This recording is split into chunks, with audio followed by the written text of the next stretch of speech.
Hello, chat. Hi, guys. Fancy seeing you here. And yes, this is number 2 today. I wanted to get 2 things done today. Didn't want you guys to think we're getting lazy over here on the channel. No. We get work done here. We get work done. Not worried about anybody dropping interesting matters of public record here. We just get it done, chat. 2 minutes late. Well, no, I started at 10:01, so I was only 1 minute late. We're going to play games there, actually. I started the stream. Anyways, hold on here. Clyde. Come here, Bubba. Come here, Bubba Bear. Hey, come here. Clyde. There we go. Oh, yeah. We got some Clyde action tonight. Hi, buddy. Hi. Hey, where are you going? God, you smell like... What did you roll? Jesus.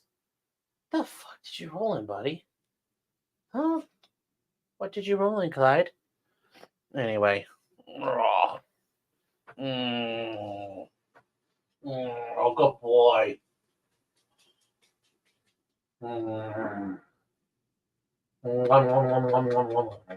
right, buddy. I'm going to let you go. I know, you went 2.0. There you go. Bubba. Such a good boy. Such a good boy. Yeah, he's been rolling in Baja Blast. Ooh. Oh, Clyde here came loose. Yes, my kids stink. Call CPS, chat. No! They've been neglected. Oh, don't worry. You can walk through our house. It's all good. Turtle Boy's stream just got in it for harassment. Oh. Fucking cocksuckers out there. It's going to be fun when all the assholes get rolled up. I'm hoping Turtle Boy taunts all of them at their federal arraignments. It will be hilarioso. All right, guys, we got about 100 people here. Let's get started. Does Clyde smell like pee today? No, it smells like something weird. Not like pee, though. So let's get... Yes. Another win for the toe. Yes. We met today's goal, chat. Clyde also eats his own shit. No, he does not, actually. He actually does not eat his own shit. Surprisingly enough. It's a little bit below him. Pee on Clyde so he smells like pee. That'll establish dominance very quickly. That will very quickly establish dominance. Was Clyde cooking meth? No, I know what cooking meth smells like. No, he did not smell like that. An EDW Raptor gifted 10 memberships. Starting us off right. Let's go, chat. Let's go. All right. Time to get rolling here. The issue of geofencing. Now, remember, guys, these things are tattletales. These are tracking devices. And what's geofencing actually do? Well, you can kind of... Hello. Hi. I can see myself. Hello. Hi, chat. Ooh, hi. Anyway, with geofencing, the police and anybody involved in this... Hey, we can reply to these now. I'm going to dox his farm's account. Yeah, it ain't happening. Regardless, cell phone companies, everybody who wants to do it can do what's called geofencing. They set up a virtual perimeter around an area, and then you can track who goes in and out of that area. You could track it for a certain amount of time. You could base it on GPS data, cell phone data, using of apps. So when you're at a event and you have to download a certain app, you're being geofenced. They're tracking you. They're getting information from that. All kinds of analytical data. Well, the police can use that as well because they can put a geofence out and they can figure out, was somebody near the scene of a crime? Was somebody near an event they're investigating? And from there, they can start tracking things. Well, what can you do with that? Do you need a warrant? Well, let's look at that. Let's see what the Fifth Circuit had to say. An EDW Raptor for $5 says, keep it moving, Grays. This is a green neighborhood. You see what this means? You see what this means? It means not welcome. It means not welcome. Kimba says only use a burner phone and change them out every day. You're going to need guys, remember the way OPSEC works. You're going to have to, they can then track that number and find out information, the metadata where that number came from. So no, the only smart move is not to have a phone in those areas. That's the only smart play. So just something to think about. Like the electronic avoidance and surveillance is very, very difficult. Yes, and if you're not there, they'll say you turned your phone off, which is sus. Yes. But there's only so many ways you can avoid it. You can avoid it only so many ways. And EDW says trucking logistics has been in utilizing geofencing more and more. The technology is kind of shit, especially in rural areas. Well, that's the issue. It's not meant for a rural area. Generally, it's meant more in a suburban and urban environment. Yeah, VPNs do not affect geolocation. This is going off of your phone's GPS and your cell data. You can't VPN cell phone data. Now, if you had something like a Stingray and you were spoofing cell phone towers, even then, you're going to have a lot of issues because you always don't control which cell phones towers you hook up to. A lot of things. This is really, you would need government level support, meaning from the U.S. government or other governments, to avoid geofencing. And none of you got that. None of you got that. That's a shame, says this worked for one of the Delphi alternate suspects.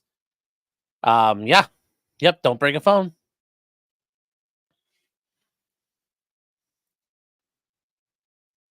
So Exa is saying, is the law finally going to address this issue after all this time? Well, we're going to get to that. So let's get started. Let's get started.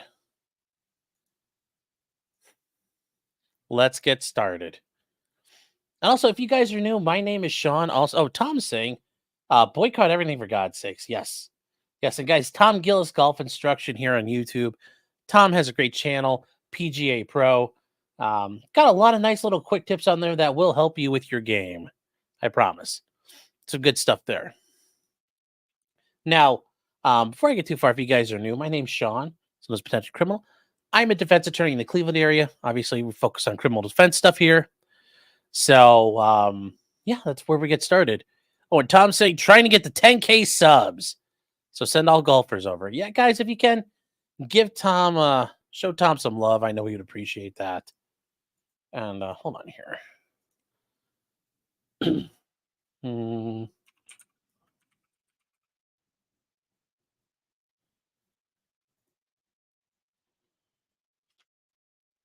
There we go.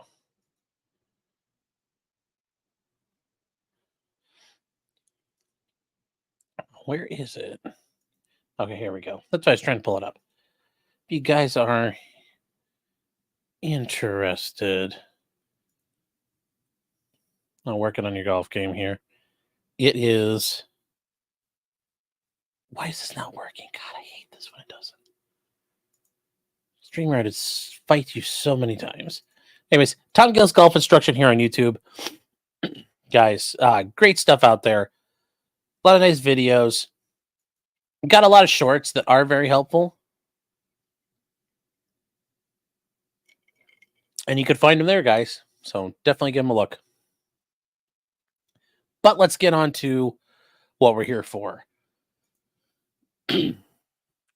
This is the Fifth Circuit Court of Appeals. Now, if you guys don't know what that means we are looking at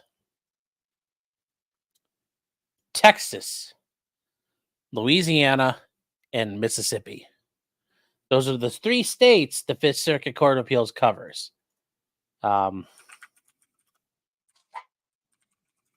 Bless you. 2.0 had a sneeze. And here are the.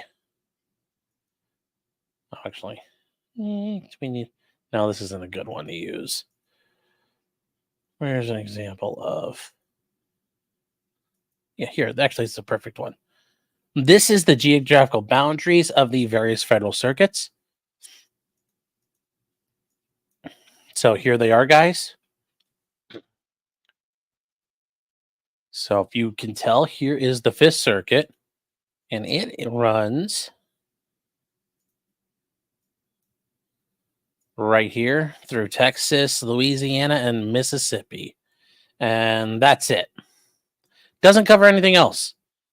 Right next to it's 11th Circuit, which has 3 states. And right above that, kind of near, it's the 6th Circuit, which actually has quite a few more. It's got 1, 2, 3, 4. Then you got the 8th Circuit, which has got a bunch of them. The 10th Circuit, which has a bunch of them. And then you got the 9th Circuit, which has the West Coast, Alaska, Hawaii, and the territories out in the Pacific, including Guam and the Northern Mariana Islands. So that's a breakdown of where we are. Let's get back to where we're here with the Fifth Circuit Court of Appeals. Now, this was filed August 9th, so on Friday. And didn't get to see this till the weekend. But as you can see, it's from the Fifth Circuit Court of Appeals, filed August 9th. And it's an appeal from the United States District Court, Northern District of Mississippi. So, and this is the issue here is the United States of America versus Jamar Smith, Thomas Iodell, and Gilbert McThunel II. So these guys were found guilty of robbery and conspiracy to commit robbery based on evidence through a geofence warrant. And on appeal is, does the Fourth Amendment apply? And if you challenge the constitutionality of a warrant, can you suppress the evidence? And they hold that the use of geofence warrants, at least as described herein, are unconstitutional under the Fourth Amendment. And they say, in doing so, we part ways with our esteemed colleagues on the Fourth Circuit, which means they're acknowledging there is a circuit split. And if we go back to this, the Fourth Circuit is you might think, well, is it right next to the Fifth? No, it's not. The Fourth Circuit is right here with West Virginia, Virginia, South Carolina, and North Carolina, and Maryland. Now, some of you'd say, what about D.C.? D.C. has its own circuit court, so it's not included in that. But here is the Fourth Circuit. So the Fourth Circuit and the Fifth Circuit are now at odds. We have a circuit split, which means we might get the Supreme Court involved, which will be kind of nice.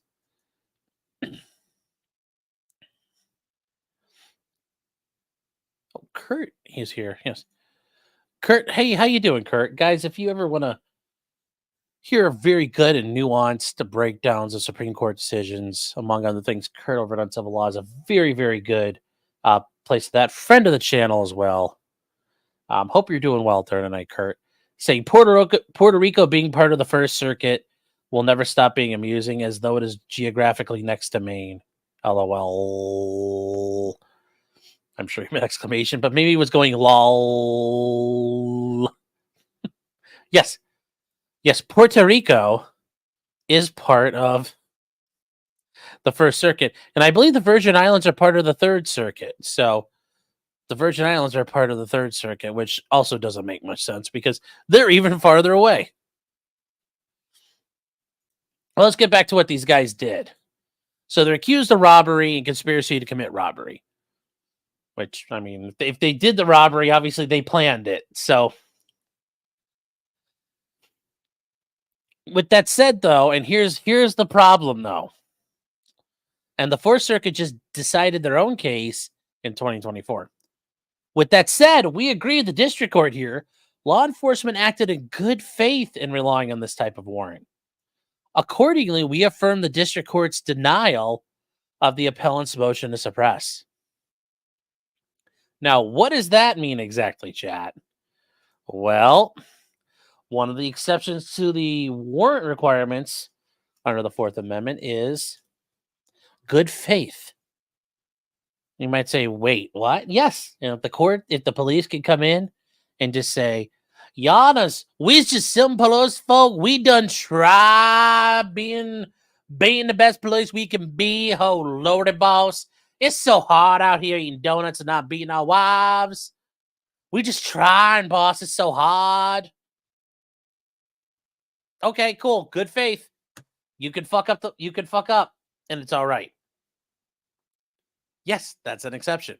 That is entirely an exception to the Fourth Amendment, guys. And it's one of the many to the warrant requirement. It is just absolutely garbage. And now you'd like to know, well, why do they do that? Well, because they said the heckin' police are trying way too hard, chat. Well, we don't want to punish them.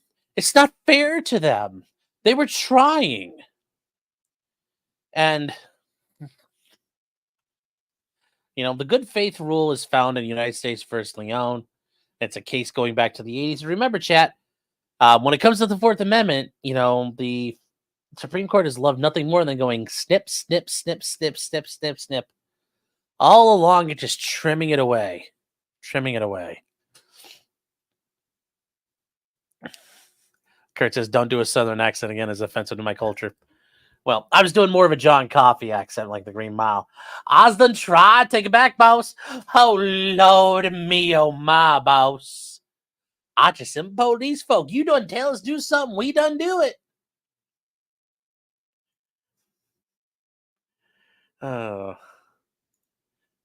3 minutes back at 1/2 speed does sound like Sean is skiing. Oh. Rehnquist had a hate boner for the Fourth Amendment. A lot of judges have hate boners for the Fourth Amendment. A lot of judges do. A lot of judges don't like holding police accountable. Remember, guys, judges are part of the government. They're one of the branches: judicial, executive, and legislator. So guess what? They're branches on a tree. And what do branches on a tree do? They help the tree grow. The branches never fight. They work together. Enormous says, I love your Southern accent. Yes. Kurt says, that's even worse. Oh. Hella says, for once I agree with Kurt. Lord help me. Oh. So, anyways, let's keep going. Let's keep going here. So, they're going to say the police did it wrong, but the good faith exception protects them. So, you're like, wait. It's kind of good, but not. So, basically, it's good for everybody but these guys right here. They got screwed. But for the rest of us, it's helpful. So on February 18th, these guys acted in concert, robbed a contract route driver with the United States Postal Service. And that's a big deal. Do not rob people working for the post office. The United States Postal Inspectors are really good at solving crimes, guys. They have their own, they are armed, they are federal law enforcement, and they are very good at what they do. Anyway, this guy was picking up mail from 5 post offices. At the time of the robbery, he was heading to Lake Cormorant, where he was going to make a stop along his route. So the mail that included mail bags, which included cash receipts collected by the Postal Service from the sale of money orders and stamps. And that's true. That's how the money is transported, is through they transport their money themselves. And by that time, he had already collected a couple of the mail bags from the post offices. And they attacked him. So the one defendant, Gilbert McDonnell, sprayed him with pepper spray, struck him with a handgun, threatened to kill him, and grabbed the mail bags from the truck. The mail bags contained $60,000. Thereafter, he fled, and they drove the trucks. He drove this truck to the front door and called 911. No suspect was ever arrested in that. However, 3 days later, Postal Inspector Stephen Matthews began his investigation, was able to locate a video taken from a camera located at a farm across the street. It showed a red Hyundai and a large white SUV in the area. The video revealed the assailant getting out of the SUV, walking behind the building and waiting for him to arrive. While behind the building, the assailant had his hands up to his ear an elbow out for multiple minutes, consistent with talking on a cell phone. Yes, he uses tattling device. Good job, buddy. Good job.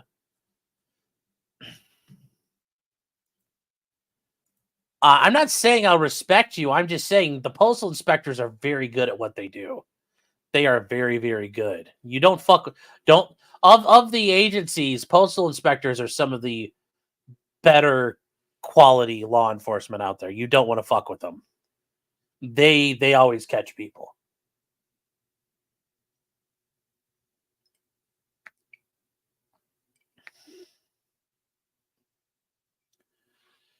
Yes. Yep, their jurisdiction, well, obviously with the feds, their jurisdictions everywhere, but their mail goes everywhere and they catch you. They are yeah. Yeah. Be careful around them. Be careful fucking with them. Anyway, this guy's talking on his phone. The video doesn't show a cell phone. After assaulting the mailman, the assailant went back behind the building, squatted down, and began looking at something in his hand, which appeared to be a cell phone. Although not visible on video, it's inferred, because then they got in the car and left. Based upon his examination, Matthews surmised that 3 suspects were involved. That makes sense because there are people driving the cars. So after obtaining the video footage, but prior to applying for warrants, Matthews located a witness who lived across the street. That the red Hyundai had been circling the area back and forth. Guys, this is a great way to learn, you don't keep doing surveillance when you're about to pull a lick. All right?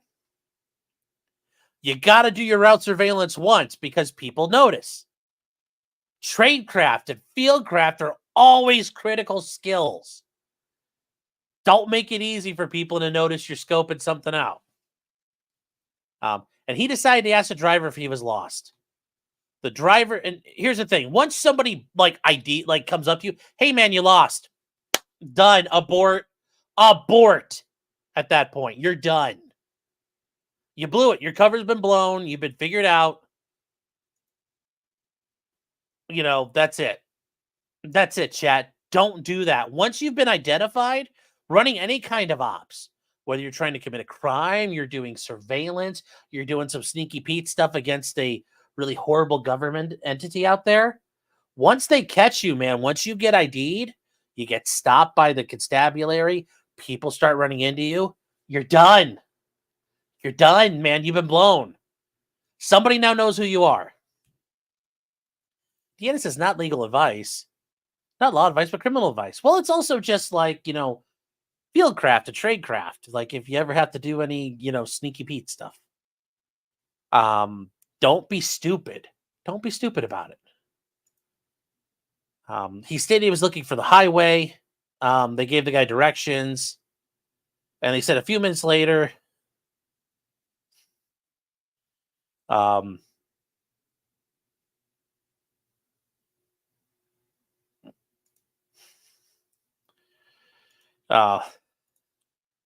so he said he was looking for the highway, gave him directions. A few minutes later, he heard a bunch of commotion, stepped outside, saw officers at the post office.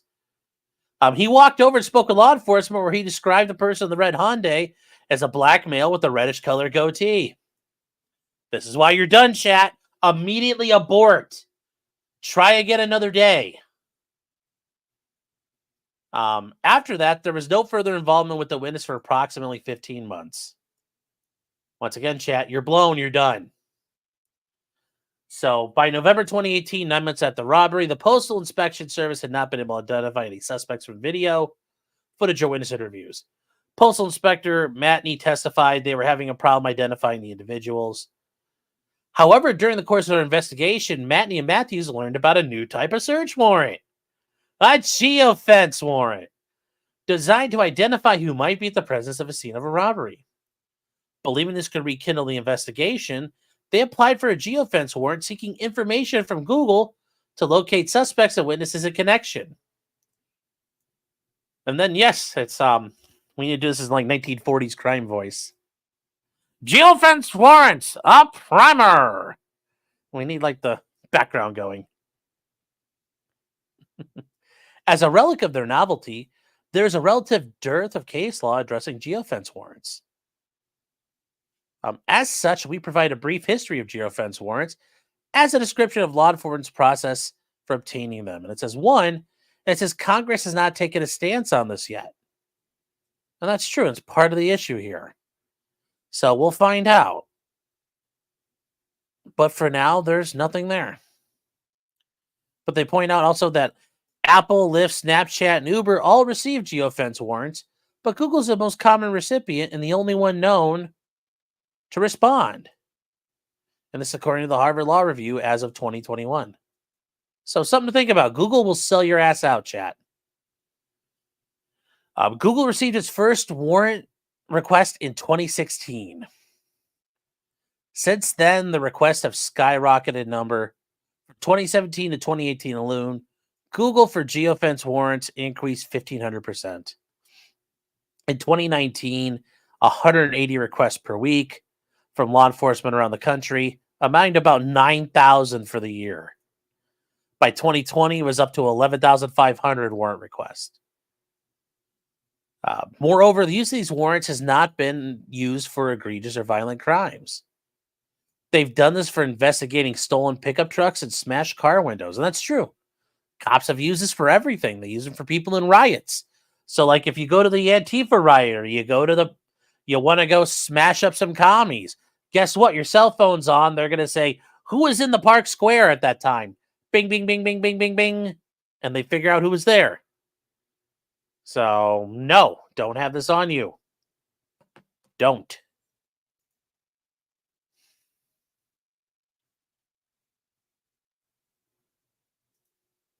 Hell, this means every time you log in any app or site with your Google account, that works too. Yes, that's why if you're going to go do dangerous shit, don't take this phone.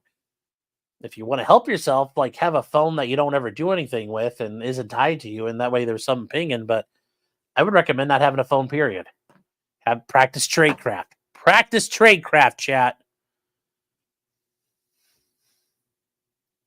So, Maddie says drones are cheap, and so are battle-fangs. Battle-fangs have very little security, so those are even worse than cell phones because they can be intercepted by anybody.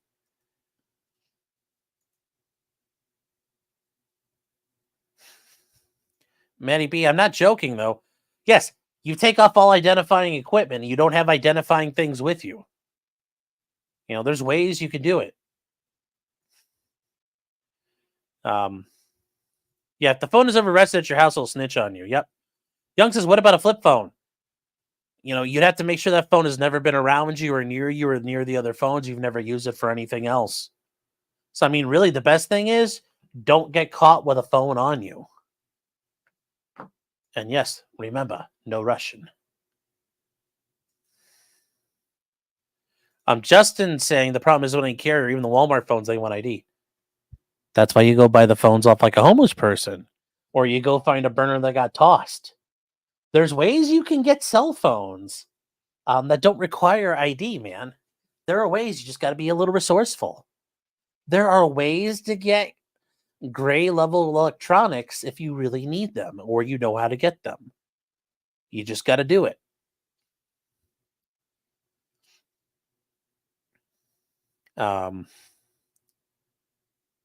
You just gotta use some skills. Gotta know where to get them. Justin says education is why I'm here. Yeah. You know, that's why you take phones and you can bag them right away. And then you got to sell in a Mylar bag that's never been touched. You know, then you go to a shitty convenience store run by some ethnic minority who's not a U.S. citizen, and they break down cell phones and they break down cell phone plans, and they have like the minutes cards you can buy that are entirely untraceable and all in cash. And they broke out like 7 million minutes, and it's down into little pieces. And you have, crap there. You have phone cards ready to rock and roll that are not attached. They used all cash and that they try to trace back. You can't find. There's ways you could do this stuff. You just got to do it, and you got to stick to your plan. You got to have a good plan. Zero Skills, this is a storyline of Better Call Saul. Well, it's also just basics, comm security. And yes, Garrisonian, yes, S2 Underground is a very good channel if you want to learn stuff. How do you guys think I know all this shit? So, anyways, we're going to keep going. We're going to keep going.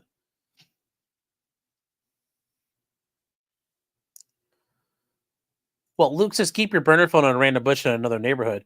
No, what you do is you have your burner phone inside a Mylar bag or a Faraday cage so it can't be used until you're ready.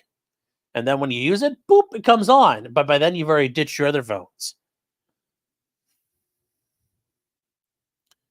So, yes.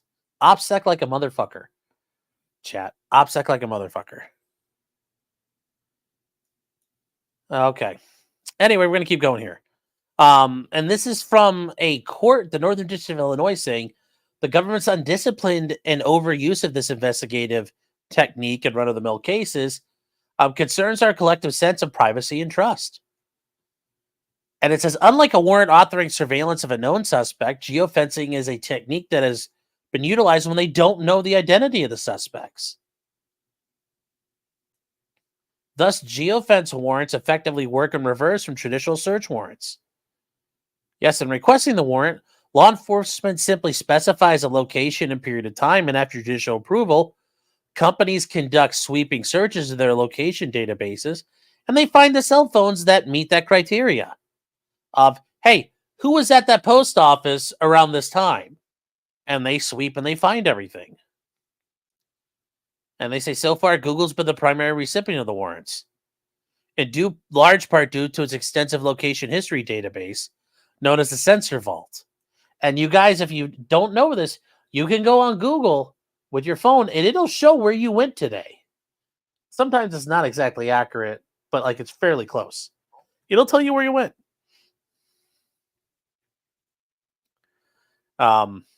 Location history is disabled by default. Don't believe that for a second. This is a fucking tattletale machine. Oh, you can opt in. Don't assume that for a second. Don't assume that for a second. Oh, don't buy it. Don't buy it. You know, they point out that location reporting is not a difficult task. Users are often asked to opt in on location history multiple times across multiple apps. In fact, manually deactivating all location sharing remains difficult and is discouraged because it completely fucks everything up. You know, it's the current user feels like it is designed to make limiting location history possible, yet it's difficult enough that people won't figure it out. And you can see this is also a case called in-ray search of information stored on premises controlled by Google. And it's out of the Northern District of Illinois. That many Google services store to their device's location data, even if you opt out of being tracked. And it says it will prevent Google from storing location data. And like I said, guys, you're always being tracked. Assume that. Assume you are always being tracked and documented because you'll act properly.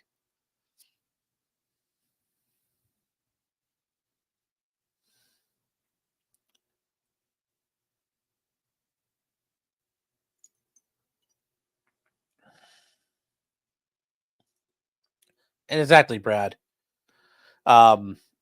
Disabling it removes your ability. Yes. That you can know. And Shank Satome says prepaid have to be activated. Don't use them. Like I said, that's why you get somebody else who's already activated. You got a pre-activated phone. Oh, there's ways you can do it, guys. There's ways you can do it. You know, guys riding mopeds and mud farmers riding mopeds in the Middle East to figure out how to do it. There's a ways to do it.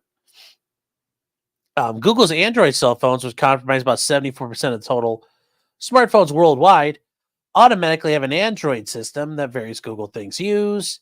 Once a person enables location history, Google begins to log the device's location on average every 2 minutes by tracking the location across every app and device associated with the account.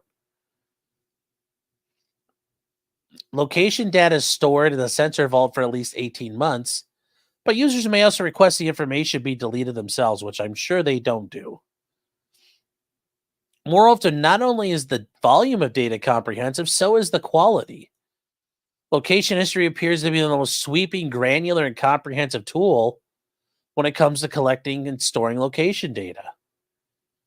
The data is more precise than other kinds of location data, including cell tower locations, because it's based on multiple inputs, including GPS, Wi Fi networks, Bluetooth beacons, and cell towers.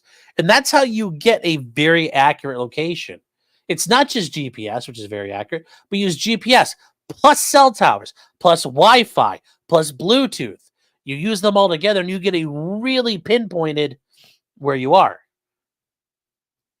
You can locate an individual within about 60 feet or less, in some circumstances, down to 3 meters, which, you know, and when you're within 3 meters, that's GPS quality. In fact, history data can even discern elevation, locating a specific floor in a building where you might be. And that's true, it can. GPS can't do that.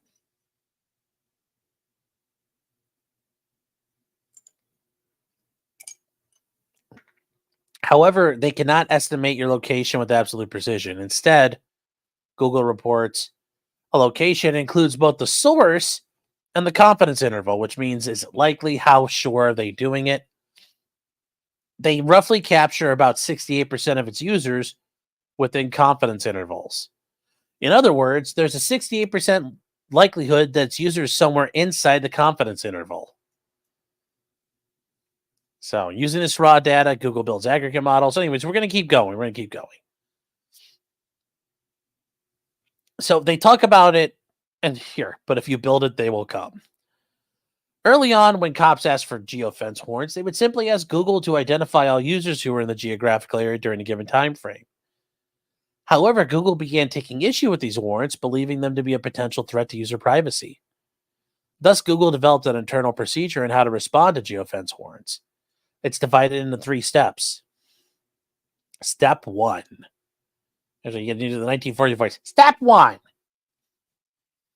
At step 1, cops provide Google with the geographical and temporal parameters around the time and place where the alleged crime occurred. Following that, Google searches sensor vault for all users who had location history in the time frame. Google's not capable of storing data in a way that enables it to search an area, nor does Google know which users have saved their location history prior to the search. Thus, for every single geofence warrant, it must search each account in its entire sensor vault, all 592 million, to find the responsive data. It can't just look at individual accounts. After it searches sensor vault, it determines which accounts were within the parameters of the warrant and lists those accounts with an anonymized device ID. Google includes the date, time, latitude, longitude, and geolocation source used, and the map display radius, which is the confidence interval. So, like, what area is it within? The volume depends on the size and nature and length of the time covered by the request. So, if you're requesting who went at this park on July 4th, okay, that's fine. But who was at this park on July 4th all the way through the month of July? It's going to be a lot more people, a lot more data. And they say Google doesn't impose objective restraints on the size of the fence, the length, time frame, or other things there. Rather, a Google legal investigation specialist employee reviews the warrant, consults with legal counsel, and works with law enforcement to assuage any of Google's concerns before turning the data over and moving on to step 2. And we get to step 2. At step 2, the police contextualize and narrow the data. During this step, the police review the anonymized list provided by Google and determines which IDs are relevant. As part of this review, if the police need additional de-identified location information for a certain device, they can compel Google to provide additional location coordinates beyond the time and geographic scope of the original request. The purpose of this data is to then assist law enforcement in eliminating devices that are down the target location for enough time, or we're moving through, or we're in a manner inconsistent with other evidence. And Google imposes no limits on step 2. Google does, however, typically require the cops to narrow the number of users for step 2, so the government cannot simply seek all the data for everybody. And then they get to step 3. The police compel Google to provide the account identifying information for the users they determine are relevant. This identifying information includes the names and emails associated with the user's IDs. Using this information, they can then pursue further investigative techniques such as cell phone tracking or sending out warrants for the specific information. And they say, as a final note, even given the vast amount of data Google has and the unprecedented precision of the location history, the results are not always spectacular. And they say, first, many geofence warrants do not lead to arrest. Moreover, many are rendered useless due to Google's slow response time, which could take as long as 6 months because of sensor vault size. They also say, second, as to warrants that are issued, the data Google returns is not always perfect and sometimes contains false positives. In fact, there are documented counts of innocent bystanders being swept into warrants solely based on their proximity to a crime. They say, in short, false negatives appear to be more extremely rare given the accuracy of Google's data. False positives is still an area of concern. Yes, a very big issue. Now, there's an example of this. A guy who's a bike rider was swept in a geofence search because on the day of a burglary, he went by a house 3 times within an hour. In another case, the police jailed a guy for 6 days on suspicion of murder. As it turns out, the man ultimately had been using one of the guy's old cell phones, which inadvertently remained logged into Molina's email and social media accounts. As a result, he lost his job, was unable to pass a background check, and even lost the title to his vehicle because police impounded his car during the investigation. Well, if you guys are going to give someone your phone, fucking factory reset that thing. Holy shit. Don't be that retarded. Do not be that retarded, chat. Don't be that guy. Oh my God. Jeez.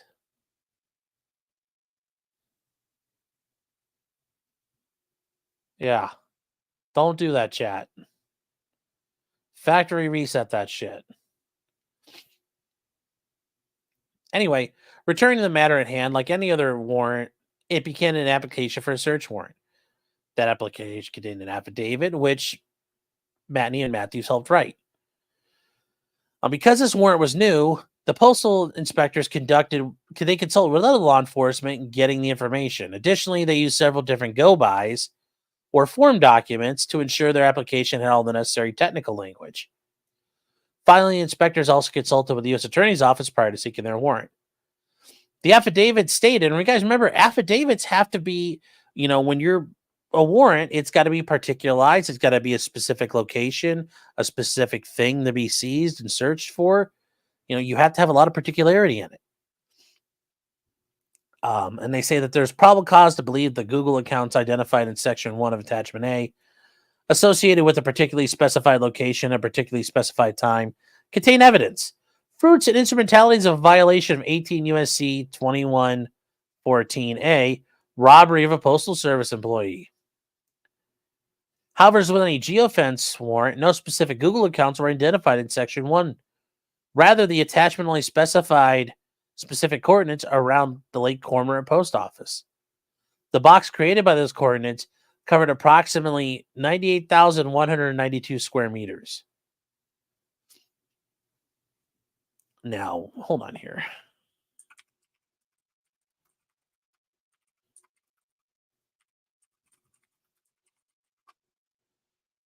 Okay, so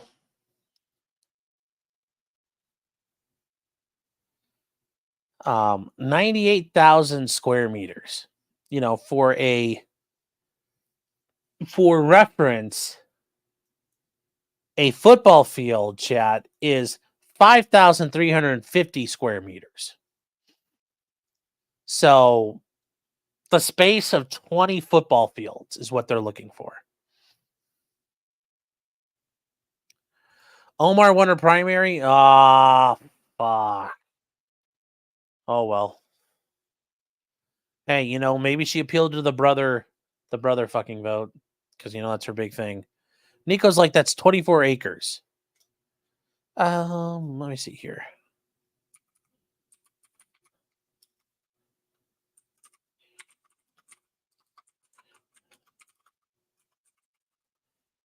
Yeah, it's 24 acres. Holy shit, chat. That's 24 acres of an area you're searching. When you think about that, that's a lot of territory. For those of you guys who are European, what is 24 acres in hectares? It's 24 acres, or it's 9.8 hectares or hectares. It's fucking huge. KLF says, brother, fucking yeah. It's widely believed that Ilhan Omar and her brother humped a lot, and he's the father of her children, and they're married. Yep.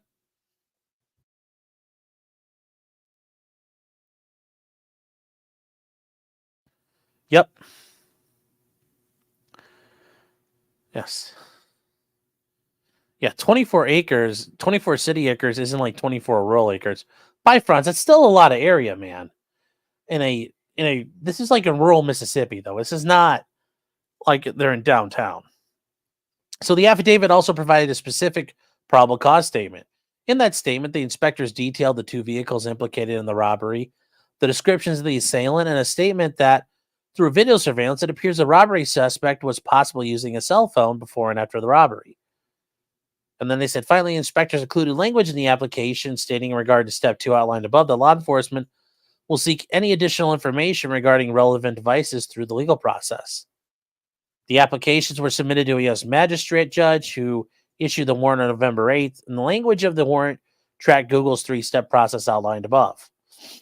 Okay, so we're going to get through all this, okay? Now, the location information. They want the radius and the locations of this between 5 p.m. Central Time and 6 p.m. Central Time on February 5th, 2018. So it's a very specific time frame they're seeking. Very, very narrow. So in summaries of step 1, the warrant authorized an hour-long search from 5 to 6 p.m. with a geofence covering approximately 98,000 square meters around the post office. As a step 2, the warrant authorized law enforcement to obtain additional location history for a registered device identified within 60 minutes plus or minus the first and last timestamp.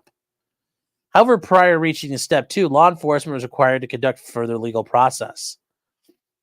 Google returned step 1 in April 2019. Notably, Google's search was much broader than that specifically sought by the warrant, producing data from a circular area that was approximately 378,000 square meters, not 98,000, which, holy geez.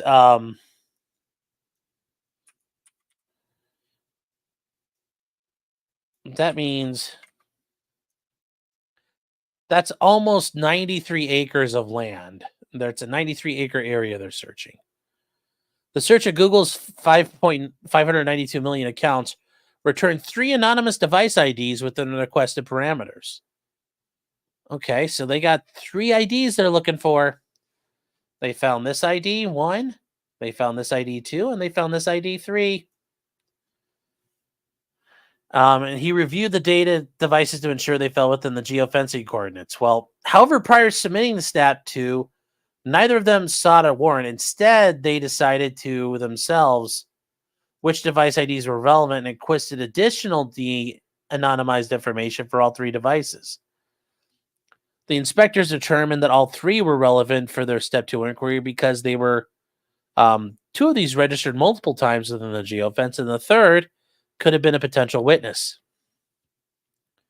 The step 2 request was placed, and the expanded information was received on May 30th. However, no new devices were added through the information gained in step 2. Again, without seeking any new warrants. Now, you notice what they're saying here. The court's kind of telegraphing you. They're saying it's prior to step 2, they neither didn't get a warrant. And they're saying prior to step 3, they didn't get a warrant. It's almost like they're telling you how you have to do it. So they received all 3 devices on June 10th. The following files were returned. And they got information. So they are able to determine that Jamar Smith 33 account info.txt was Jamar Smith's email account. And Bleak 2004 was Gilbert McDonnell's email account. The third email account was associated with Permanent Waves Records, which I'm sure that they're going to Google and look for.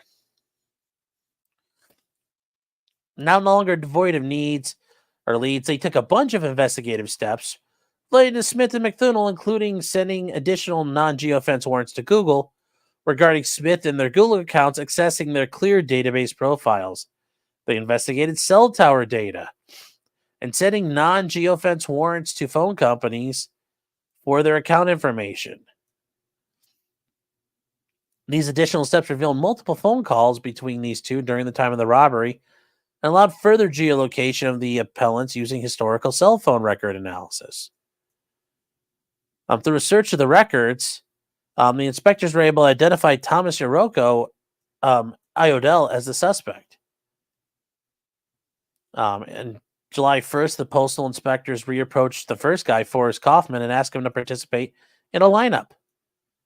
Although Kaufman couldn't identify McDonnell or Iodell, he did identify Smith as the person driving the red Hyundai. In sum, all evidence connecting appellants to this crime was derived from information obtained from Google pursuant to the Geo-fence warrant. So these guys end up getting indicted. Count 1 is that the conspiracy to rob the post office. Count 2 alleged the actual robbery. In November of 2022, Smith filed a motion to suppress, and all the appellants joined. That's not abnormal. Once one party does it, they're all basically considered to do it. But they bring up arguments. First, they argued that they had a reasonable expectation of privacy in their Google history location data, and that the warrant violated that privacy interest as a categorically unconstitutional general warrant. Second, the appellants argued that the specific warrant at issue was invalid from its inception because it lacked probable cause and particularity. And third, they argued even if the warrant was valid, the government didn't undertake further legal process to obtain additional information from Google as required by the warrant, making step 2 and step 3 of the search warrantless and illegal. And then finally, appellants maintained the good faith exception set forth in the United States v. Leon did not excuse the defects of the warrant, especially in light of the fact the affidavit contained a knowingly and intentionally false statement. Specifically, it appeared the robbery suspect was using a cellular device before and after the robbery occurred, making the warrant invalid pursuant to Franks v. Delaware. As such, they concluded the exclusionary rule under Matt v. Ohio should apply, and all the evidence seized should be suppressed as fruit of the poisonous tree. Oh, by the way, chat, I am working on something because there are 2 big Supreme Court cases that came out of the Cleveland area, Matt v. Ohio and Terry v. Ohio. And I was going to do kind of like a video where I go on a kind of like a place where, like, where did Terry v. Ohio happen? Where did Matt v. Ohio happen? Like, where was Don King's house that got blown up by the mob? Because that's all about Matt v. Ohio. Don King was running numbers and didn't give the mafia a cut. So we'll do that. Oh, I'm sorry. I didn't realize I was up there, guys. Sorry.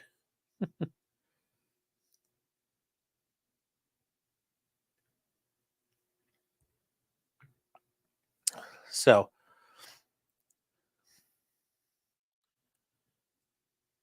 can you show us the porn mag they seized from Dolary Map? Yeah, but remember, guys, Matt v. Ohio was about Don King running numbers on top of everything else. That's why his house got bombed. Also, sorry, hold on, chat. All right, so on January 31st, the district court conducted a hearing on the motion to suppress. At the hearing, the government called its investigators. They testified to their unfamiliarity with search warrants, the steps they took to request a geofence warrant, and receive information in Google, their consultation with the U.S. Attorney's Office to review surveillance footage, and all of that, and their understanding that the language in the warrant requiring further legal process at steps 2 and 3 meant the process of law enforcement demanding information from Google, not the process of law enforcement seeking additional warrants from the court. So that is what happens there. The appellants called an expert, Spencer McInvale. He provided expert testimony to the court about digital forensics and geolocation analysis. In the relevant part, he explained Google's location history data. He explained to the district court that the warrants submitted to Google are typically used to seek information about suspects when law enforcement knows a suspect has a Google account. In contrast, law enforcement utilizes geo warrants and Google location history when they don't have any leads, but nevertheless want to search through Google's data to find suspects. There was an outline of the three-step process that Google's there. And further, he testified, given his experience in other cases, the language requiring further legal process would have required additional warrants at each step of the geofence process. After considering the parties' briefings, the district court denied the motion to suppress. Trial commenced February 21st. After a 4-day trial, the jury returned a verdict, guilty as to both counts. The appellants were sentenced in June of 2023 in prison terms ranging from 121 to 136 months. For those of you guys who aren't aware, that's, that's 10 to 11 years, roughly, in prison. So there you go. Don't go robbing the fucking mail. You're going to get burned.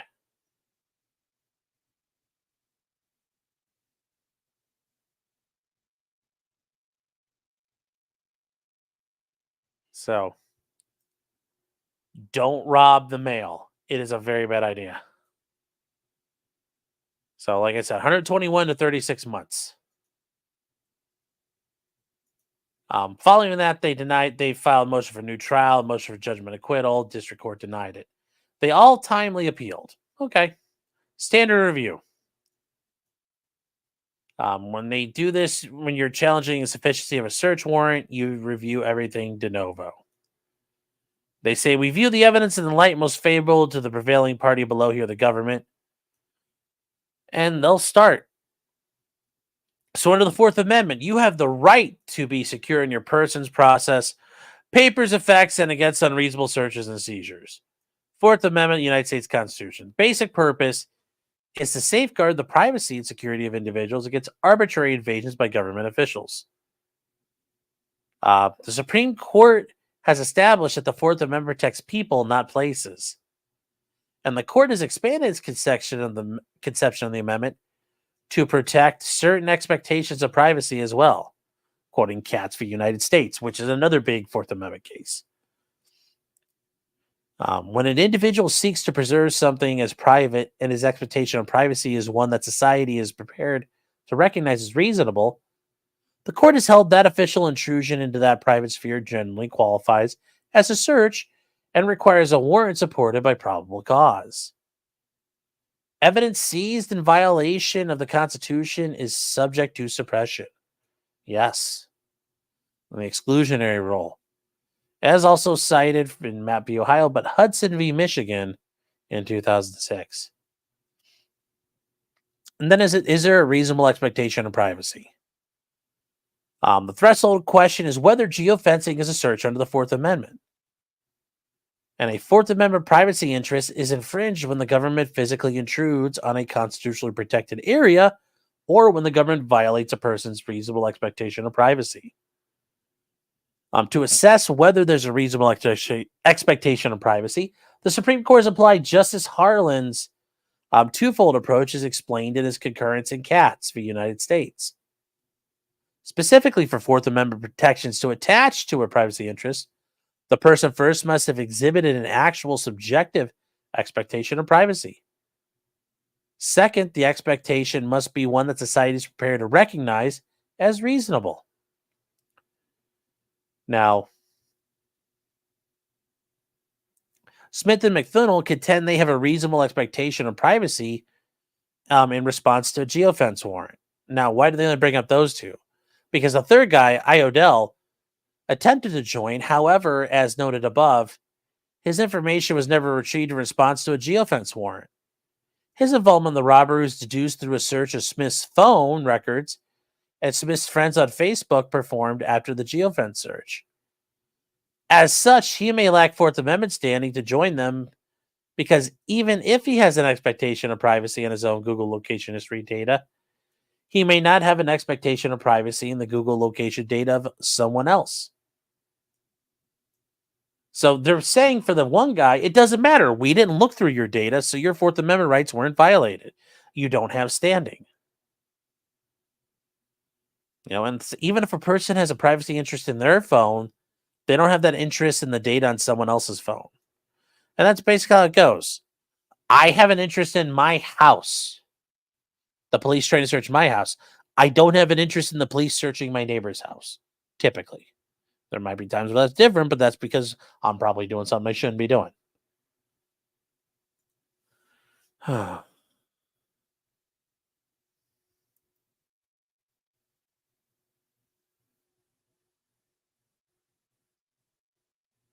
So we're going to keep going here. And they point out there's a case called Carpenter v. United States that they're citing. And it's arguably the most relevant Supreme Court case law addressing law enforcement investigatory use of cellular consumer data. In Carpenter, prosecutors without a warrant, supported by probable cause, received from a criminal defendant's wireless carriers the cell site location information that tracked his whereabouts over the course of several days. From this data, prosecutors could produce maps that put him near robberies, and the Court of Appeals affirmed the convictions. And they said cell phone users voluntarily convey cell site data to carriers to establish communication. The Supreme Court of the United States, though, SCOTUS reversed. As a starting point, the court acknowledged the majority of the court had already recognized that individuals have a reasonable expectation of privacy in the whole of their physical movements. The use of longer-term GPS and monitoring in investigations impinges on expectations of privacy. So longer-term tracking of someone. The court then expressed concern with the government having unfettered access to cell site location information, noting the data provides an intimate window into a person's life, revealing not only their movements, but through them their familial, political, professional, religious, and sexual associations. The court further expressed concern because this sensitive data could be accessed by the government with a click of a button. And in contrast, a GPS device attached to a car or cell phone faithfully follows its owner beyond public thoroughfares and into private residences, doctor's office, political headquarters, and other revealing locations. And that's the thing. The tracking device will go with you. If they're tracking your phone, they know everywhere you're going. So when the government's tracking a cell phone, it achieves near perfect surveillance, as if it attached an ankle monitor to the phone's user. And you have a reasonable expectation of privacy in the whole of your physical movements.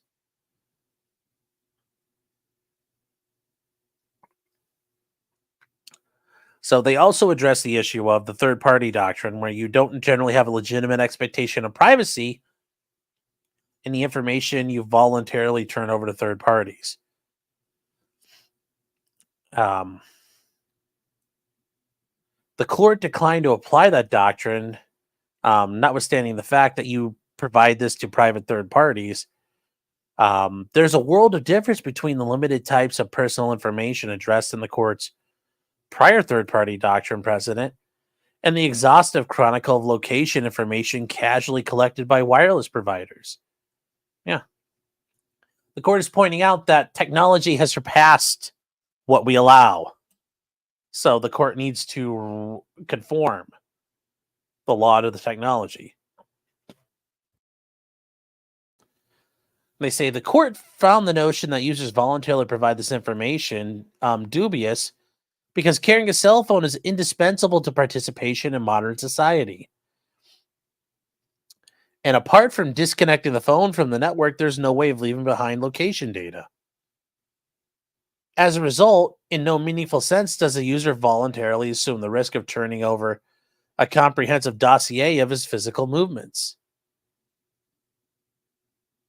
Now, they go further. Justice Roberts talks at length about the privacy interests in inherent location data and its expressed grave concern the government being able to comprehensively track a person's movement with relative ease due to the ubiquity of cell phone possession.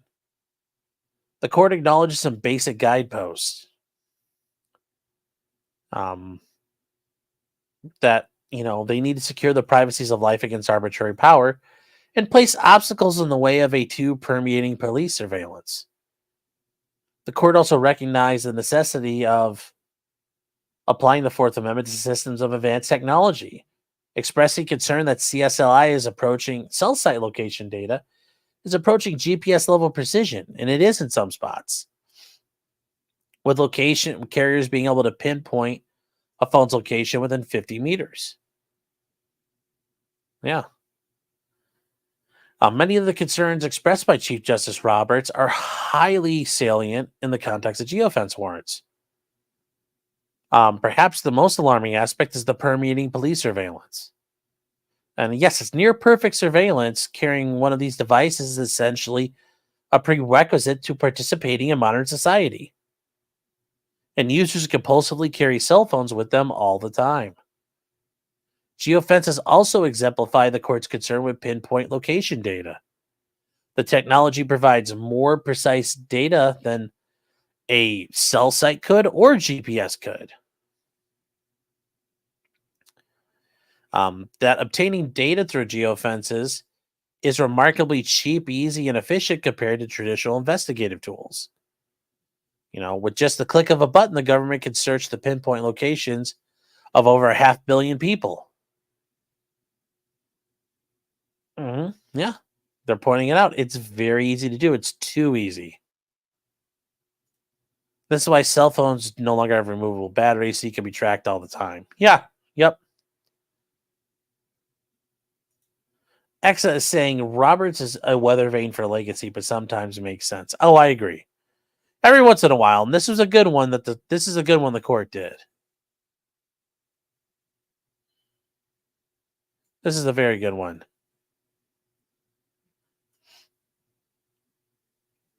Let's see, it's almost the fall temps. Yeah, we're having a nice night tonight. It's nice and chilly here.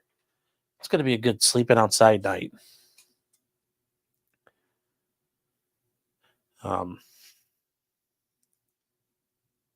So they see parallels between CSLI and location history. They point out the first federal circuit to address whether geofencing is a search, and they saw location history data differently. And they said that location data is nothing more than a record of a person's single brief trip. And you don't have a reasonable expectation of privacy because the data is far less revealing than obtained in Jones or Carpenter. And they say, with great respect, we disagree. While it is true geofences tend to be limited temporally, the potential intrusiveness of even a snapshot of a location data should not be understated. And they say two people have noted that even a brief snapshot can expose highly sensitive information. Think a visit to the psychiatrist, the plastic surgeon, the abortion clinic, the AIDS treatment center, the strip club, the defense attorney, by the hour motel, the union meeting, the mosque, synagogue, or church, or the gay bar. The gay 90s is calling, chat. Leave your phone at home. Or a location other than a home during a COVID-19 shelter-in-place order.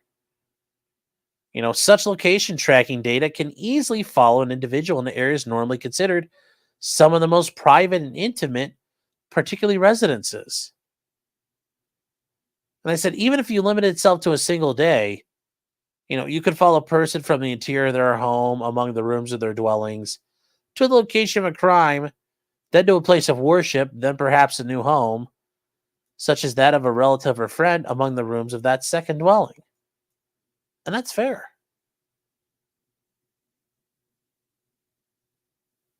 We're going to skip that's a very long footnote. They say, in short, geofence data is invasive for Fourth Amendment purposes. Of particular concern, the fact that a geofence will retroactively track anyone with location history enabled, regardless of whether that individual is suspicious or moving within an area that is typically granted Fourth Amendment protection.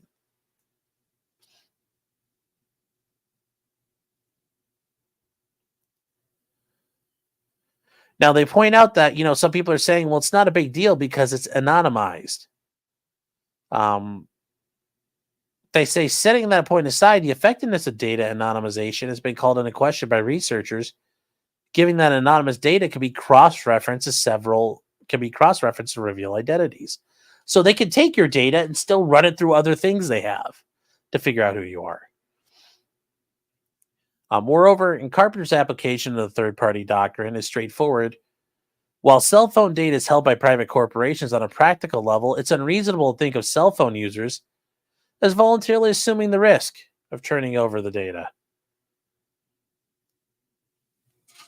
And they point out that the third-party doctrine is ill-suited to the digital age, in which people reveal a great deal of information about themselves to third parties during their mundane tasks. And they say, given the ubiquity and necessity of entrusting corporations like Google, Microsoft, and Apple with sensitive information, the notion users voluntarily relinquish their right to privacy and assume the risk is dubious. And they say this case is distinguishable from Carpenter. Users opt into having their location history monitored. And they say, indeed, this is the other consideration the Fourth Circuit relied upon. But they say, again, with great respect, we are not convinced it's true. They say, anyone with a smartphone can attest electronic opt-in processes are hardly informed and in many instances may not even be voluntary. And they point that out because sometimes you can't do it. As described above, users are bombarded multiple times with requests to opt in across multiple apps. These requests typically innocuously promise app optimization rather than reveal the fact that users' locations will be comprehensively stored in a sensor vault, providing Google the means to access this data and share it with the government. Yeah, if you knew that, nobody would ever agree to it. Even Google's own employees have indicated deactivating location history based on Google's limited and partially hidden warnings is difficult enough that people won't figure it out. Yeah, it's not easy. Others have similarly questioned the voluntary nature of Google's opt-in process. Other courts have found issues with it. They also point out, not to mention the fact that 592 million people have opted into comprehensive tracking of their location itself, calls on the question of the voluntary nature of this process. They say it's short, a user simply cannot forfeit the protections of the Fourth Amendment for years of precise locating information by selecting, yes, I agree, at midnight while setting up Google Assistant, even if some text offered warning along the way. And that's true. They're like saying, like, look, when you buy your phone and you're fucking around on it, it's like, okay, cool, while you're getting ready to go to sleep. That doesn't count. That's not a valid waiver of your rights. And I think that's a very, very interesting thing they're putting out here. This isn't a knowingly intelligent and voluntary relinquishing of your rights. Especially given you say, yes, I'm in, or I click accept. Yes.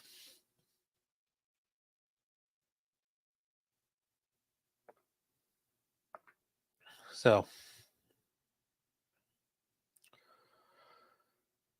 invalidate all EULAs. Yes, end user license agreements.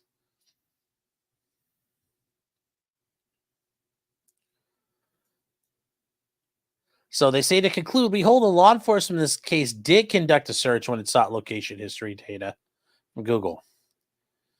Given that, Smith and McDonnell correctly contend they have a reasonable expectation of privacy in their data. Additionally, per Carpenter, the third-party doctrine does not apply. So having concluded that the data is a search, it follows the government must obtain a warrant. Accordingly, we turn to the issue of whether geofence warrants satisfy the mandate. When they point out because the Fourth Circuit didn't do it, they determined they weren't important. It didn't matter. They didn't actually go over the warrant issue. Since they said that there wasn't necessary, it didn't matter. So the Fourth Amendment was to respond to the idea of a general warrant and a writ of assistance, which allowed officers to rummage through homes in an unrestrained search for evidence of criminal activity. General warrants are warrants that only specify an offense, leaving the discretion to the executing officials the decision as to which persons should be arrested and which places should be searched. General warrants are plainly unconstitutional, and they always are. Indeed, they say it would be a needless exercise in pedantry to review again the detailed history of general warrants as instruments of oppression from the time of the Tudors through the Star Chamber, the Long Parliament, which is Cromwell's Parliament, the Restoration, and beyond. Courts have recognized that no warrant can authorize the search of everything or everyone in sight. They point out that a warrant to search all persons present for evidence of a crime may only be obtained when there's reason to believe that all those present will be participants in the suspected criminal activity. You have to suspect everybody there is going to be involved at some point. And they say an all persons warrant can pass muster if the affidavit and information provided supply enough detailed information to establish probable cause to believe all persons are involved in the criminal activity. Like, cool. And when the law enforcement submitted the geofence warrant, step 1, they did that. They said this search is occurring while the law enforcement officials have no idea who they're looking for. Or whether the search will even turn up a result. Indeed, the quintessential problem with these warrants is that they never include a specific user to be identified, only a geographic location where any given user may turn up post-search. That is constitutionally insufficient.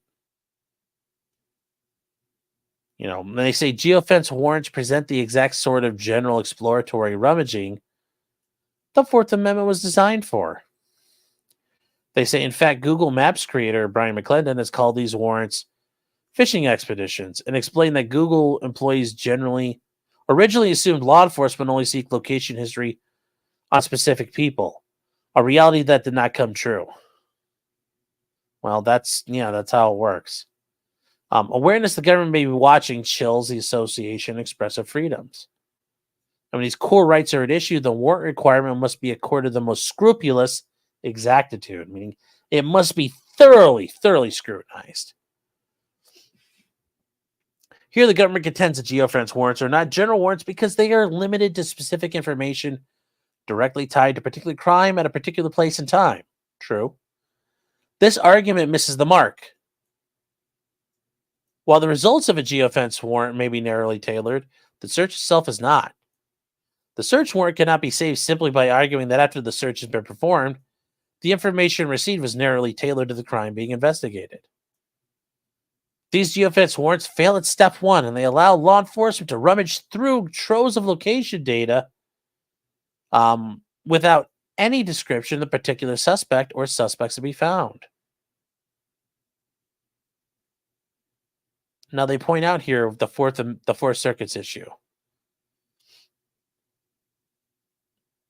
Now they point out that the Fourth Circuit says because Google rather than the police are conducting the search is not a big deal.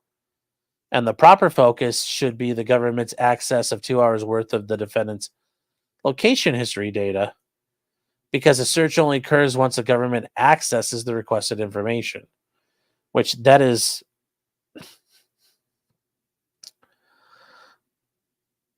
yes, it is breathtaking. It is insane. Because that means the cop could offload his third-party search onto a third party and wait to see if they revealed anything before applying for a warrant.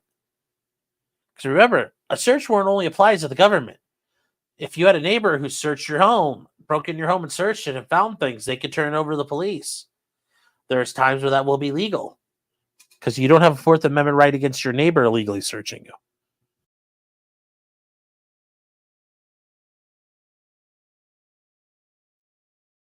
But the court says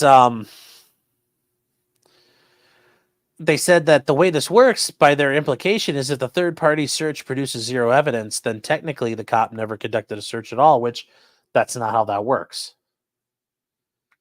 But anyways, the court wants to continue. Geofence warrants are general warrants and are highly suspect. And why do they say this? The court cannot forgive the requirements of the Fourth Amendment in the name of law enforcement.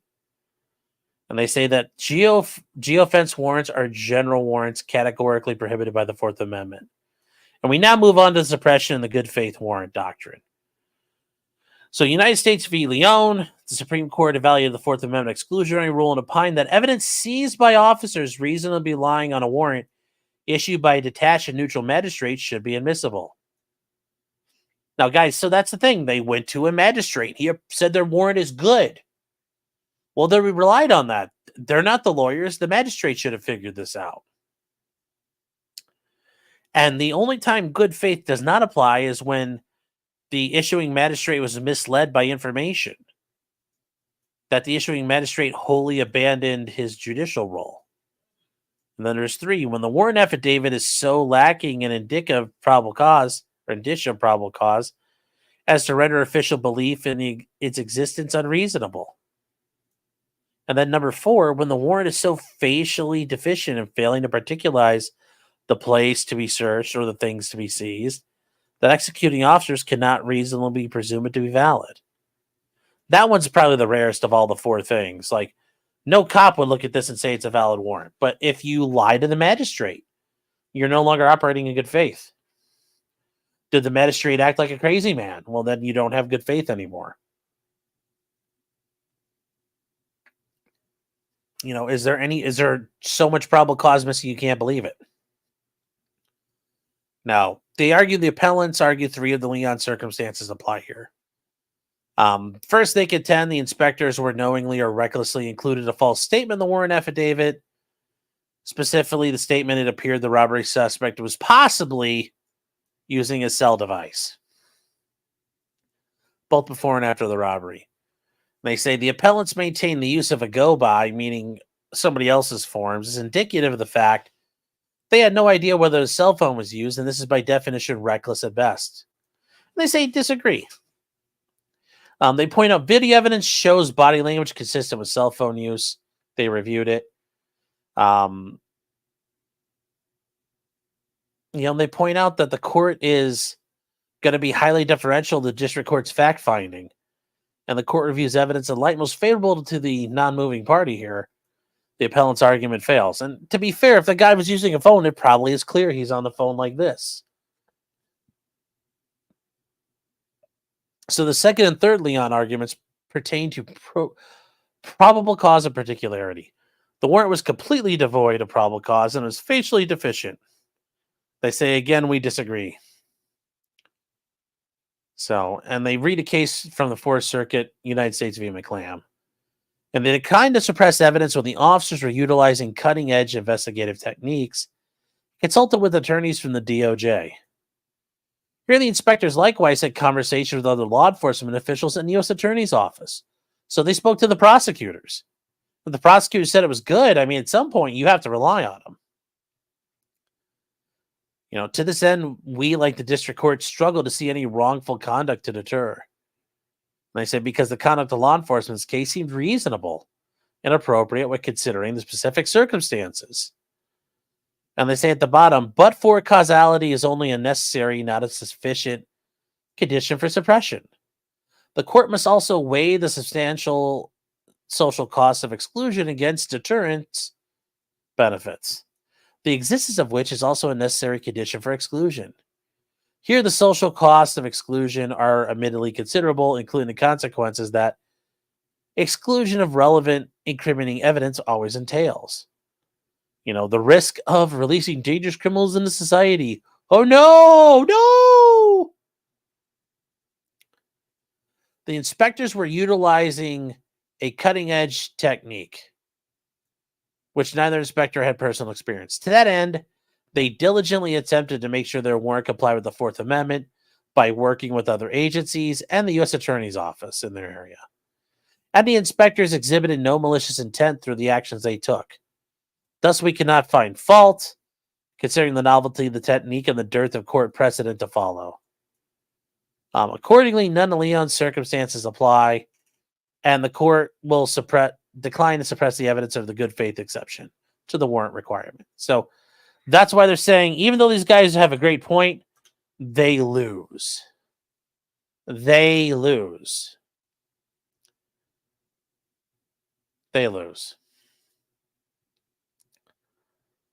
So they say in conclusion, geofence warrants are general warrants and are unconstitutional. So it doesn't matter what you do. There is no way to do a general. You can't do a geofence warrant in the Fifth Circuit. And they say, however, considering the reasonable conduct, they uphold the determination suppression was unwarranted. So once again, guys, we win at the expense of these guys. So Robert says, would this mean it would be illegal for you to put a tracking device on your own property items if someone steals the item? You can't use that location data against them? No, not at all. Remember, you are privately doing something that's outside of this issue. It's already your property, so you already know where it's at. It's a very different situation there.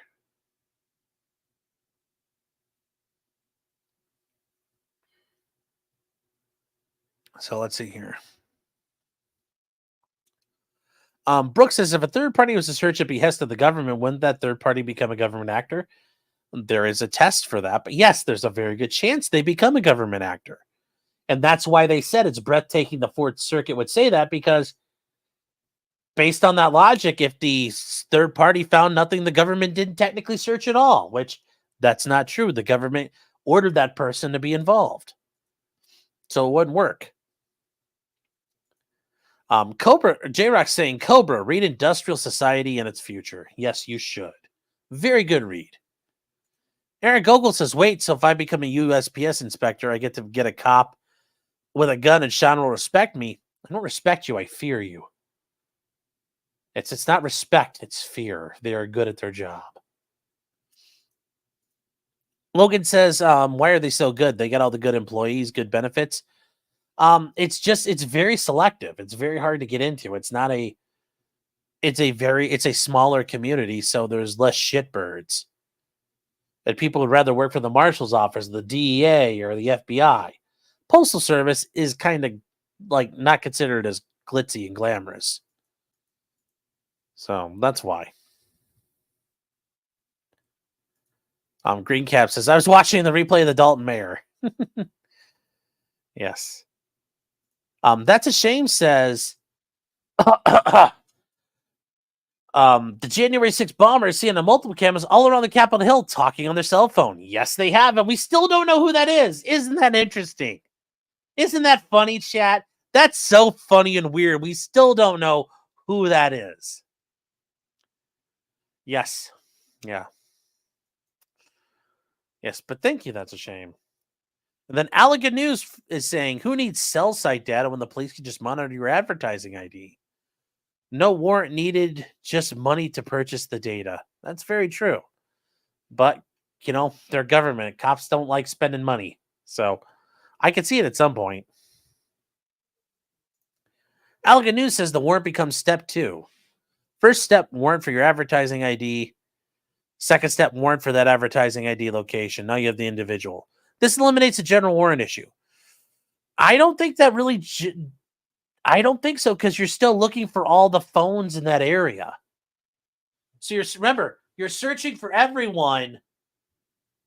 You're searching everyone. And remember, you're not saying everybody there is involved. You're saying some people might be, some people might not be. Well, you can't search people you don't think committed a crime. So I still think you're left with a bit of an issue there. That's a clever idea to try to work around it, but I don't think that works. Allegan News says AT&T gives data without warrants. Is it just business records? Why is the warrant needed for these business records? Because the court says so. And it all depends on what information they're giving. Remember, there's different types of information. Metadata is different than your location data. Saying what your phone did, like you called this number. Well, it doesn't include what you did while you were on that phone. Whereas with the geofencing, it says you can determine a lot of things from what that person's doing. So that's probably, I would argue, that's probably the distinction here, because you're probably talking about metadata. So.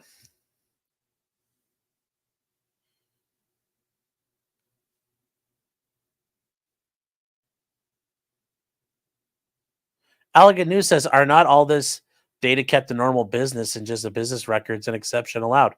No, the court said, no, we're not allowing that. I'm sure the government, nobody even argued that. They're just like, sorry, nope.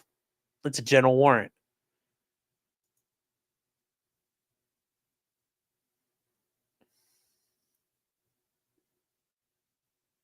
Let me see here.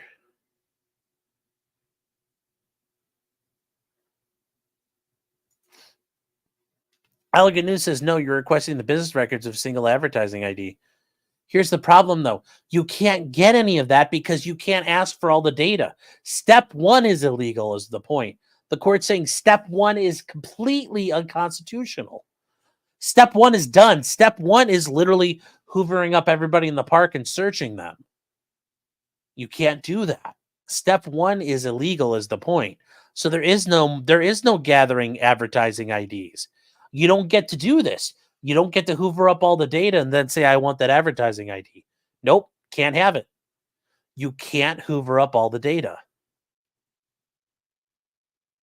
Yeah, I mean, it's done. Step one is verboten in the Fifth Circuit. So X is saying, how do you know that ID without a general search is the issue? Yeah, and that's the point. You can't get that advertising ID unless you surveil the whole area. And because of that, you're done. Step one, dead. Yes, Bunny22 says, unconstitutional? Better call Barnes.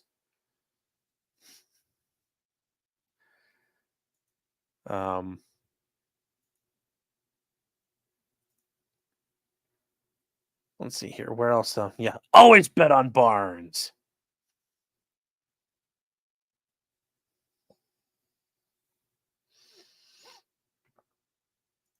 Brad says, Rommel can't be tracked. Very correct. Very, very correct. So, guys, this is likely going to get in front of the Supreme Court at some point. There's going to be a split. Now, these guys aren't going to be part of the split because, ultimately, even if the Supreme Court rules in their favor, remember, the warrant was found to be in good faith. The cops tried. So, it doesn't matter for them at the end of the day.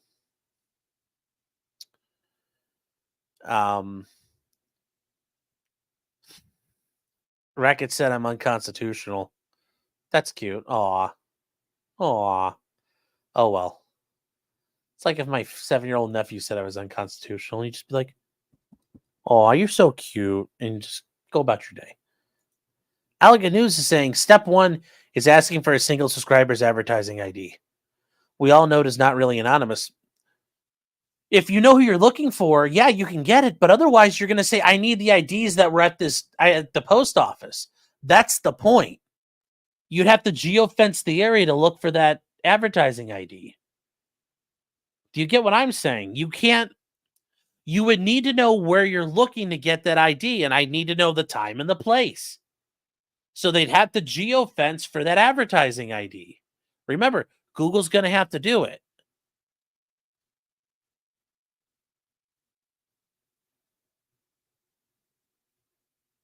When your super chat gets Sean's, you super chat Sean gets your info too. Yeah. So you understand what I'm getting at here. When you do this, you've already set the geofence perimeter because you want that specific ID because you don't know who you're looking for. Yes, if you know you're looking for me, they could say, I want Sean's ID data, his advertising ID data. But if they did that, they wouldn't. If they already know it's fucking me, then it's fucking me. The problem is, in this situation, you're asking for it. How do you know that person there? Who is it? That's where I think we're talking past each other here. Eric says, time, now place, your mom's.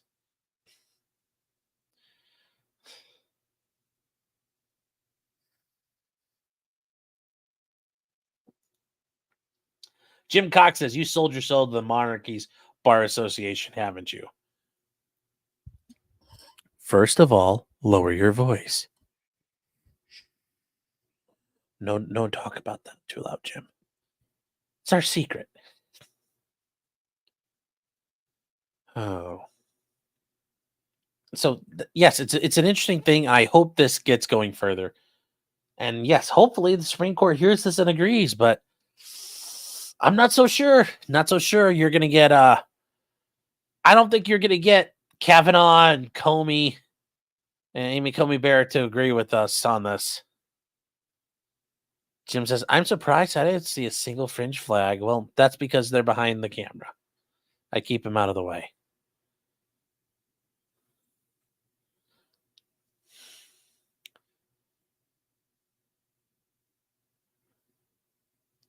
So, yeah, that's oh.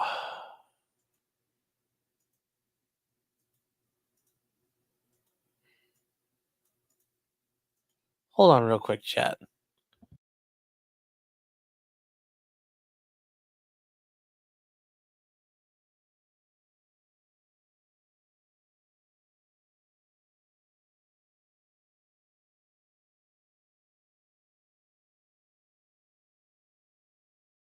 All right, chat. Sorry about that. We're back.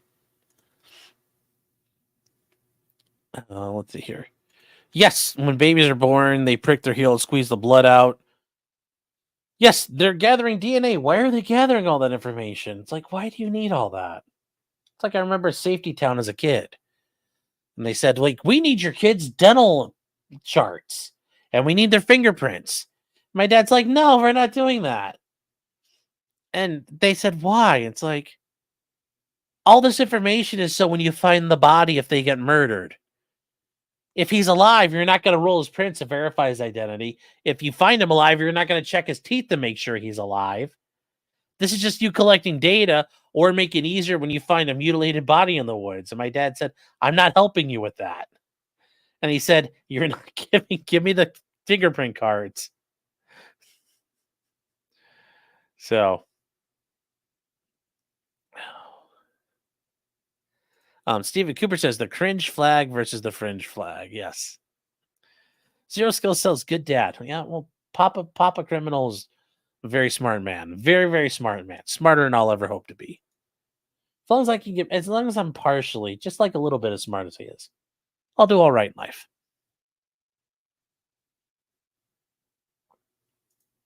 Brad says Safety Town sounds like Pedo Town. Yeah, but it was where you learned how to how do you understand traffic signals?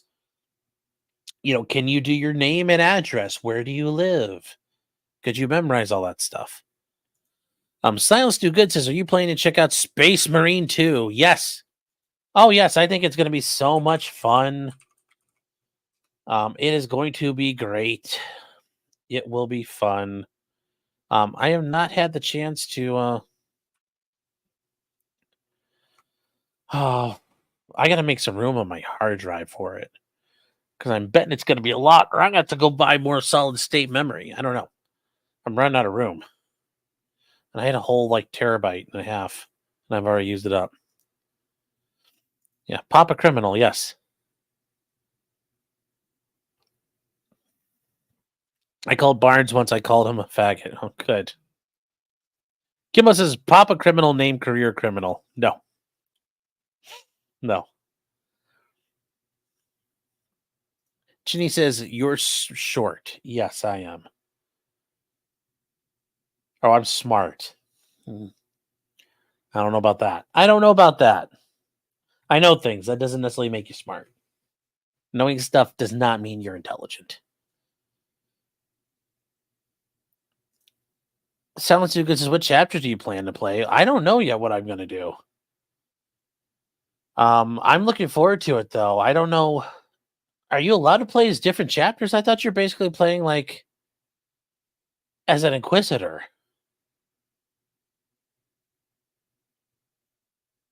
I didn't think you were playing as different chapters.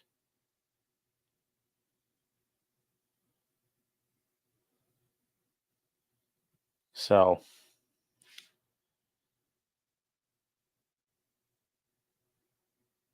yeah, I didn't know. I thought you were just playing as, Titus. I didn't know what yeah. I don't I thought I didn't think there was that much more to it. Oh, you're playing as an Ultramarine? Okay, cool. That sounds like fun. Get to be a Smurf. Yay! Which isn't bad. Kimbo says, please tell me I'm gonna get a nut stuck off of my grinder. You just gotta work on it. You play as a Space Marine in the main game, the multiplayer you get to do chapters. Okay, I didn't even know that. Cool. I mean, Black Templars are always a fun one. Yeah, Space Marine 2 is 75 gigs. Whoo! I'm gonna have to find some room. I'm gonna have to work on that. I'm gonna have to find some room, chat.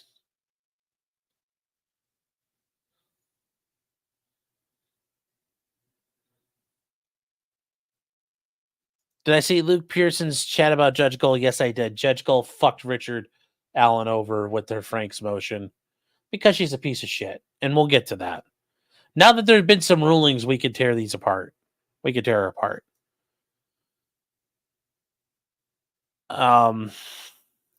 Rackets destroyed legal mindset. Okay, I mean, it's like that kind of comments like, no, really, the Imperial Japanese Navy won the Battle of Midway. You see, they made the U.S. Navy waste so many bombs for such little result. Or it's like, actually, the U.S. Navy coating Iron Bottom Sound right off of Henderson Field was a good thing, because then we could build new cruisers. Like, no, that's Cope. That's Copenhagen. Barnes forgot more about the Constitution than Sean will ever know. Not a bad thing, just is what it is. I mean, okay, great, but it's like, what can you fucking do with it? What have you done with it?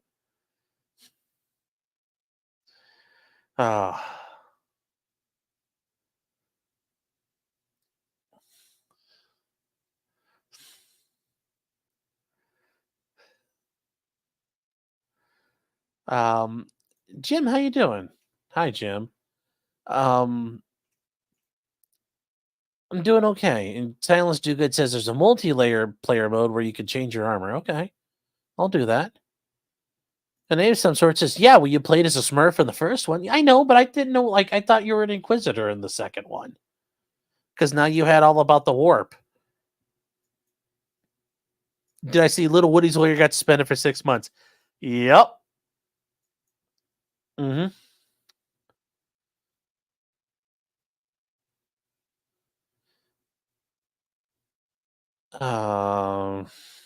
Here.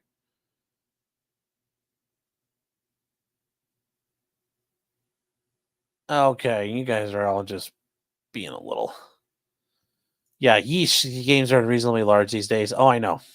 Heck, there's like an update for Ready or Not, and it's like 40 gigs, and I'm like, what the fuck are we doing with that?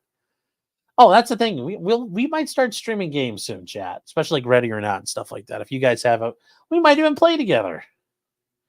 Although, God, I gotta practice that again, because I only played it for like 3 or 4 days in a row, and I'm rusty as shit now. So you're not just any Space Marine. You're now Titus is a Primaris. Oh, wow. Okay. Some games are near 200 gigs. Yeah, I know, but yes, I play Squad. Yeah, well, Squad's easy to get back into. I played it like over 1,000 hours, so like you can jump right, like it's like riding a bike.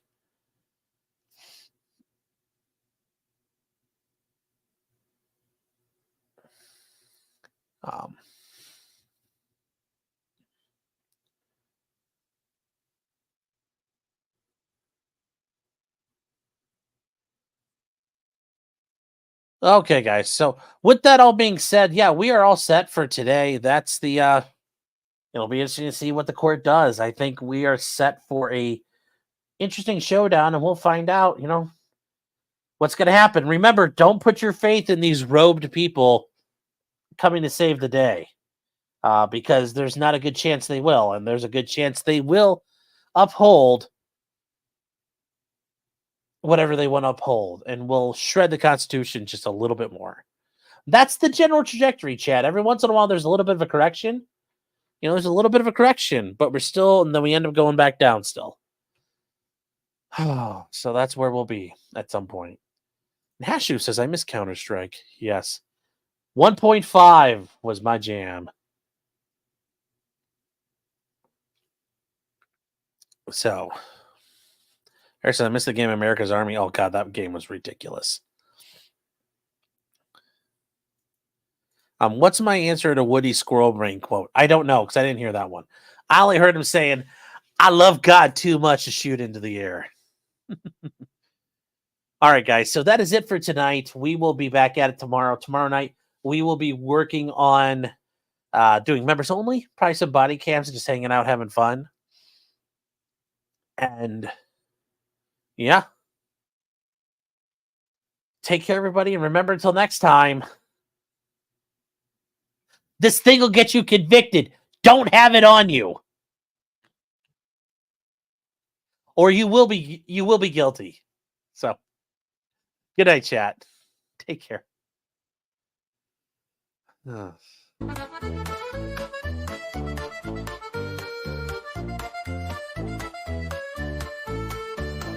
Weapons, blacksmithing, and models of planes, esoteric works, and even some trains. Much merriment had while drinking White Claws, tips on hunting, and even talking the law. Whatever you do, just don't talk to cops, even when they nab you on illegal stops. Just 'cause you did it doesn't mean you're guilty, but please talk to a local attorney. Was that the fat guy?